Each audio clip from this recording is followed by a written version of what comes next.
You're locked in to the hottest station on the planet. Resistance is futile. The revolution has begun.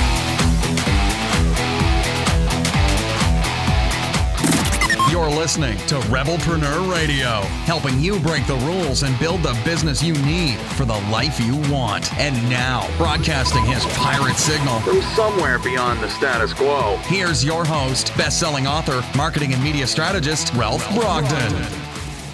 Hello and welcome to Rebelpreneur Radio. It's the show that helps you build the business you need so you can live the life you want. I'm Ralph Brogden. You know, Rebelpreneurs come in all shapes and sizes. They are in all different kinds of industries. And there are even Rebelpreneurs that are running nonprofit organizations, not just to make money in a business situation, but to make a difference. And sometimes you can do both of those while running a business. Sometimes you really need a nonprofit organization to make the impact that you really want to make. And so hearing the stories of people who run these nonprofits and the problems that they created these organizations to solve, I think is very instructive for anyone. If you're in business or if you're looking to start a business or if you're thinking about starting a nonprofit, we can definitely learn from the lessons of people who have gone before us. One of those pioneers for us here today is Tamara Hunter. She is a survivor of cancer, and she is determined to see that no one faces cancer alone. She is the president and co-founder of Chemo Buddies for Life, a nonprofit organization, and her mission is to end isolation during diagnosis, treatment, recovery, and the new normal life after cancer. Tamara, welcome to Rebelpreneur Radio. Thank you, Ralph. I'm honored to be here. The honor is mine. Congratulations on overcoming your cancer and for taking something that is pretty life-changing and turning it into a way that you can change other people's lives for the better. Tell us a little bit about your journey, what you've been through to get to this point. Well, you know, it's a very interesting journey in the fact that it's not just my journey. It's my journey and those in my family that journeyed it with me. And in fact, there's 5 people all through one line, 4 generations that I've heard you have cancer for: my grandfather and my mother, my brother, myself, and my daughter. And 2 of which we lost. I'm one of the 3 that I can say I'm a champion. And this month is my 5-year mark. Wow. I am now a survivor of 5 years of cancer. And when I heard those words for others in my family, to be honest with you, it felt very different than when I heard it for myself. When I heard it for myself, it was like, okay, let's just get this thing done. Let's do this. Yeah. And what that turned into, little did I know that very first day that I went for my treatment would actually change the course of my life.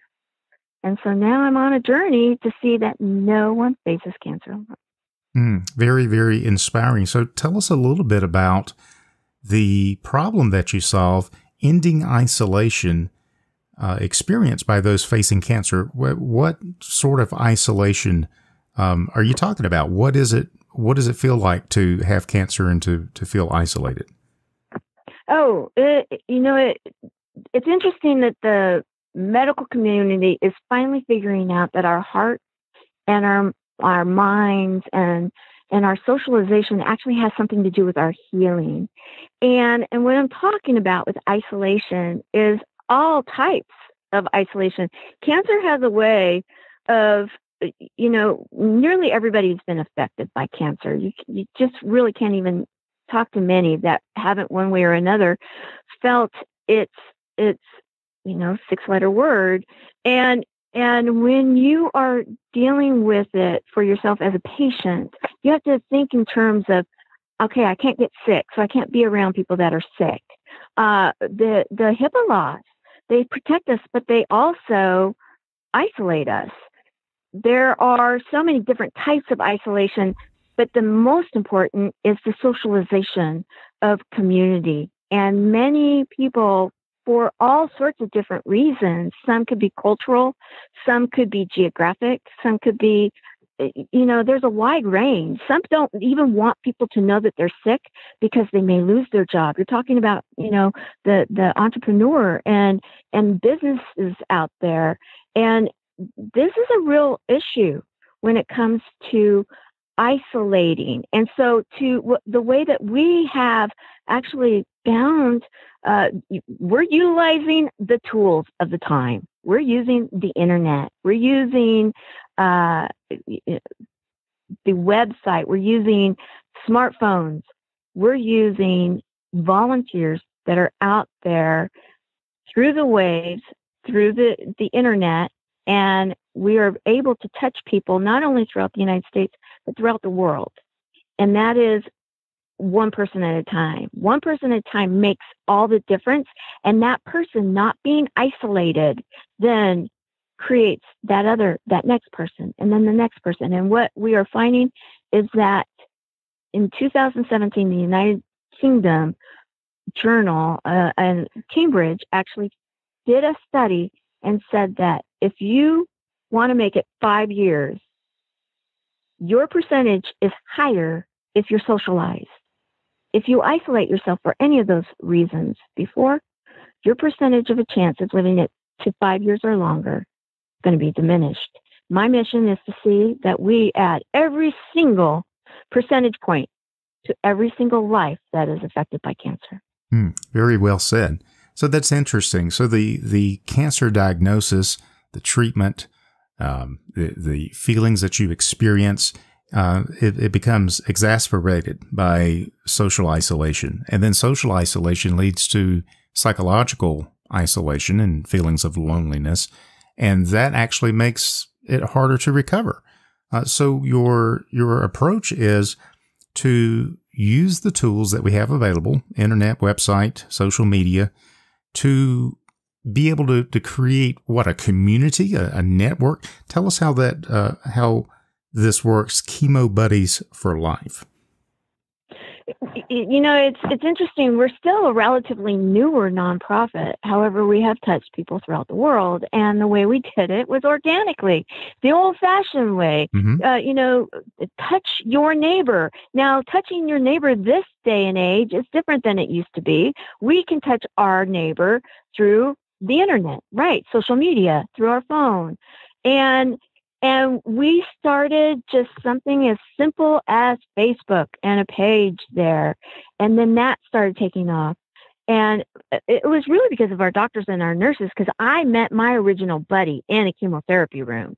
And so it is modeled after my experience of having everything that is good and not being isolated and having the journey with someone else. And so this whole program, the Buddies Network, Buddies for Life, it is modeled after our original experience. And our doctors and our nurses not only noticed that the frequency changed when we were around it for the two of us, it actually changed for all of those that we affected by being in the room in this with the having a buddy. And so our doctors and nurses convinced us to go out there and thought, okay, how do you start a movement when you're talking about people that most likely are in one way or another protected class? They're isolating themselves for their own health reasons. Well, you know what? The internet and social media. So the way it works is right now, we had been putting them together manually. My background was that I was at one time for almost 20 years, a recruiter, a headhunter. And so this kind of thought process is not different than anything I had done in the past. And so now what we are doing, since I won in August, I won a title, crown, if you will, of the first global next impactor. And it gave me a platform and a lot more exposure that we now have volunteers, and we have our first beta site that is about to go live. And think of a matching site. Ralph, this is exciting. Think of a matching site. Comes to social media and uses a platform to create a community that can have everything from resources and opportunities to learn, opportunities to feel as though you have a reason to continue living and fight for your life, and be able to do it through a smartphone or through a tablet or through a laptop. They can access us from their own bed, from that chemotherapy chair. And it doesn't matter to us what type of treatment someone chooses. That's very important in our platform. Be it traditional, alternative, or adjunctive. Our stand is, don't do it alone. And we also are not only serving just the patient, if you will, we also are creating buddy situations for those people that love and support the patient, because many times the support person is burning themselves out and they're not allowing self-care and self-love. And so we're saying, hey, you're very important too. So you deserve to have a buddy. Something so simple as having a friend can actually change your life and extend your life. Yeah. I love that. So you're matching people up that can be an extra layer of support, and not necessarily in most cases, right? Probably not even face to face, but there's still a connection there. I've seen studies where they tested the efficacy of counseling and coaching over the internet as opposed to face to face. And you know what they found? That over the internet, coaching and counseling and having a support system that's completely online as opposed to face, it made no difference to the outcome. It was just as effective online as it is offline. And that's really just the power of what you're doing and the tools that we have available to us now. And even more so because now you can make a global impact. Anyone, anywhere, anytime can log in and become part of this global community. Right. Exactly. 100%. You are on the money. Completely. Bullseye. You're talking my language here, because the bottom line is I can even attest for it, because again, I was one of the original buddies and I was put in isolation because of my own home situation. And we actually, my buddy, I had one, we did not live far away from each other. So geographically, we could have possibly gotten together. However, because of when our treatment was going on and other situations, I actually was not even allowed out of my room, let alone out of my house. And I lost my voice because of chemo sores on my vocal cords. And the way that we communicated was through the internet. It was my very first time I had ever, I didn't even know social media back in those days. I do now, but I remember when I look back on that time, I think, wow, was it that I was on the phone? Was I in the same room? What was it? Because my brain processes it as though I had that communication with my buddy. It doesn't have that qualification. Oh, it was this or that. No, because it's like it doesn't count because it was online. Your brain doesn't differentiate between online or face to face. Exactly. Yeah. Right, exactly. And so the therapeutic benefits of being able to be a part of a community, of having someone you can relate to, of having some humor and hope and heart, that is just critical at a moment in time where some people, unfortunately, they don't have any kind of a network or support group or family help or anything. And there are too many of those, too many. It's sad to say, but too many that are truly fighting for their life. And they're even asking why, because they think, you know what? No one cares. Yeah, no one sees me. No one knows me. No one cares. Exactly. And that's when we're saying, no more. We do. Because your life matters. Your life matters. Excellent. That's why we are buddies for life. Buddies for life. Usually at some point in these conversations, I will ask a business owner, for example, to tell me what is the biggest problem they see with the people that they're helping. I think this is the problem that you have already stated so eloquently. It's this feeling of isolation. When you get the diagnosis, as you're going through the treatment and the recovery, you feel you can be isolated and feel like that you are all alone. What can someone do if they are in this situation right now and they're having those feelings? What are some things they can begin doing right now to put a stop to those feelings of isolation? Well, right now, the first thing I would say is open up, your phone, your internet, and go to cb4l.org. And if nothing else, go and sign up for our newsletter, because what you get when you do that is you get an immediate PDF for free. It's our gift to them, and it's like a journal, and it's something that they can help themselves this very moment in time, and it will help them to be able to kind of process where are they at today. What it's going to give them some simple steps on how do I even find gratitude in this moment where I don't even know which side is up and which side is down. And then it helps them with even more. And then to become a buddy. Another thing that they can do for themselves is they can, what I used to do, it might sound funny, but what I used to do, because I was stuck in my room, I had plenty of time, I would go to my mirror, and I didn't have a voice, but I could think to myself, and I would look at myself and I'd say, okay, I love you. We're going to get through this, and we're going to do this, and we're going to do this with my buddy, and I had my original buddy. And it was like I was talking to myself, but I was also in many ways talking to my buddy through this mirror. And I would make myself smile, because smiling is a moment in time. We can turn that energy immediately. You're talking immediate. You can turn that energy around with a smile. You can turn that energy around. If you do have a voice, laugh. These are simple things.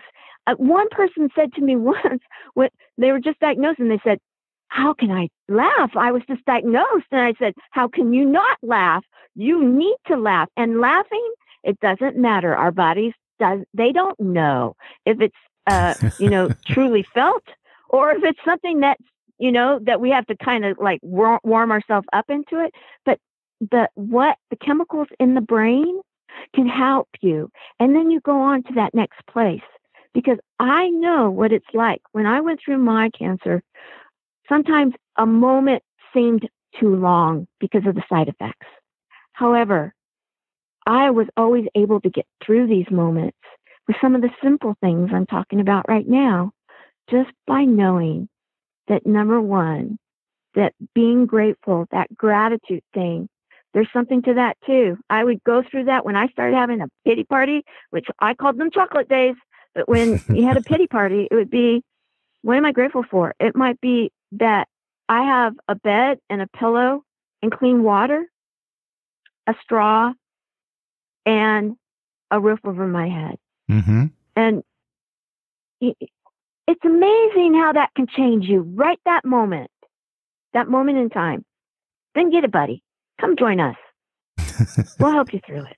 Exactly. Yeah. And it's really hard to do that on your own. But if you've got a partner, a buddy, someone, an accountability partner, or whatever, in this case, a chemo buddy for life, then that what you find difficult to do by yourself is made a lot easier with someone there to support you and to help you, even if it is from a distance. For Tamara, for people who don't have cancer, but they have a friend, or this is something, a friend or a loved one that has it, or it's just a cause that they want to find out more about and support.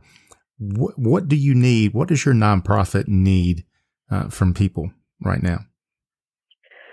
Well, what we need is awareness, and so thank you for this. We are building our community, so we need them to join us, both the patient and those people that love and support the patient. We call them support buddies. And of course, we're a nonprofit. And for us to take this global, we need volunteers, and we love putting volunteers to work, and we have fun. Our volunteer, we call ourselves the dream team. And of course, every nonprofit needs funds. And you were talking about entrepreneurs, and I've started businesses before, and I've ran businesses before. This was my first nonprofit to start. And the thing that I like to promote is cause marketing. I truly believe in it. And so if there's a company out there or entrepreneur that's saying, I need a really good cause that I can relate to, that I can really team with, there are so many benefits, business sense. I mean, I could go on all day and night, and you probably could too, on why cause marketing is a smart move. We're looking at, and in truth, we're not raising funds for research and development. There's plenty of those that are doing that. Thank you for doing it, because I'm alive. Whatever anybody chooses for treatment, remember, we don't take a stand on that. However, with that said, we are looking for the right alignments, and so that we can build a community that is all about empowering, because we are about that one person, and that next one person. And we get our buddies involved as volunteers, because when you're serving others, I'm sure, Ralph, know that you're really serving yourself, and you're finding a reason to live. And we have the social proof that we've been able to help many. The doctors are saying, what are you doing? Because we need to know, because we don't understand why you're doing as well as you are. Well, you know what? The will to live, and the will to survive, and the will to have some fun, and the will to serve others does amazing things for the body, the heart, and the soul. Absolutely. Very well put. So if anyone is listening to this, if you are someone who is in need of support, or if you want to find out more about the organization and support them and their mission to make this global, it's Chemo Buddies for Life. The website is cb4l.org, and we'll have that link on the Rebelpreneur website as well.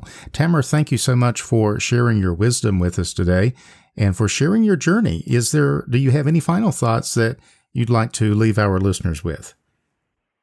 Absolutely, and that is, always remember that there is power in healing through connections, and don't let anyone face cancer alone. Let them know that there's a buddies network that is waiting for them with open arms, with a lot of humor, hope, and heart. Wonderful. I've been speaking with Tamara Hunter. She is the president and co-founder of Chemo Buddies for Life, on a mission to end isolation during diagnosis, treatment, recovery, and the new normal life after cancer. You can find out more at cb4l.org. And Tamara, thank you so much for being on Rebelpreneur Radio today. And best wishes to you and to your organization. Keep up the good work, and congratulations on 5 years being cancer-free. Thank you, Ralph. I appreciate you very much, and thank you for giving me the opportunity to share. You've been listening to Rebelpreneur Radio with Ralph Brogden. Download the show notes and much more at rebelpreneur.com.